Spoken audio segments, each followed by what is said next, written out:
So following on from our longer conversation with Rani and Mark, we're back for a little bit of bonus content, and we're particularly going to focus in on the question of when you are in a church situation and feel like you're the only one with a passion for sharing Jesus, and so maybe you feel a bit isolated, what can we do? How can we encourage Christians in that sort of situation? So Rani, why don't you start us off with some thoughts on that? Yeah, I mean, not in the same context, but I, as a South Asian Christian who'd converted from Hinduism or came from faith of Hinduism, I didn't know any other South Asian Christians apart from those in my own family. Yeah. So I felt like I was the only one.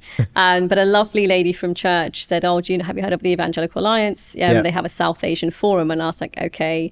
So I emailed in and said, can I meet other South Asian Christians? And it's like the heavens opened. It's like there's just so many of them. I think there's a 250,000 of us in the UK. Wow. But I thought I was the only one. So just of encouragement that you may feel like you're the only one who, wants to go out there and share the gospel. But there are so many other people that have a heart for the gospel. So it's find the community, it's find the fellowship. And it may just be asking around, ask your vicar or your pastor, are there other communities where I can engage with in that, in terms of evangelism. But also if you always want to share the gospel, maybe it's at work you want to share the gospel. Where can you find communities that are already doing faith and work together? Maybe it's childcare, whatever it might be. There are lots of communities already available, but it's just finding that link.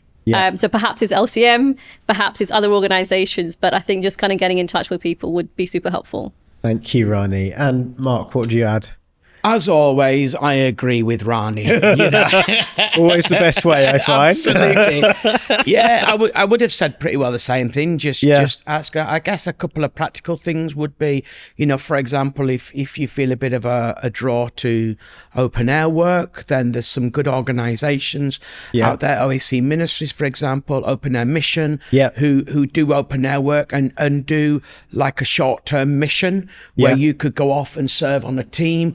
If you're more drawn towards sort of social stuff, get involved with things like food banks, Christians Against Poverty, all the stuff they do. The Lighthouse Group based in Bradford do a lunchtime thing.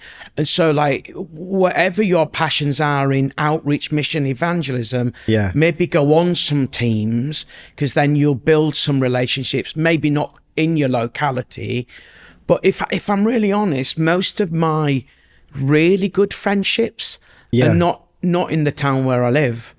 They're with people around the nation over the years that I've just got to know. So I think it is just as much as you can put yourself about a little bit and meet up with like-minded. And of course, with things like with Zoom these days, you can maybe meet up, get yourself a bit of an evangelism buddy where you pray for each other. Another good way of connecting is most towns and cities have churches together, and often they'll do things together as churches together. So maybe get stuck into some of those kinds of things. Speak to your local leader, see if they can nudge you in the direction of that. If there's churches together, prayer celebrations, go along to those. If there's churches together, carol services, go along to those. And I think you just have to ask Jesus to open some doors, and then just kind of, as we say up north, crack on. So whether it's that particular movement, just the idea that churches can sometimes work together, or there might be individuals from different churches who might be able to get together to do something. And I know at London City Mission, there are examples where we've been able to see some fruit from that. There was one example where we got a number of different church leaders from local churches in North London, and together really enthused them in their evangelism. They were able to go out together as a group, getting to know their area, and sharing Jesus with people who were in their neighborhood through a kind of door knocking strategy. But that was the start of them all getting a bug for sharing the gospel with people that they knew more widely. Thank you.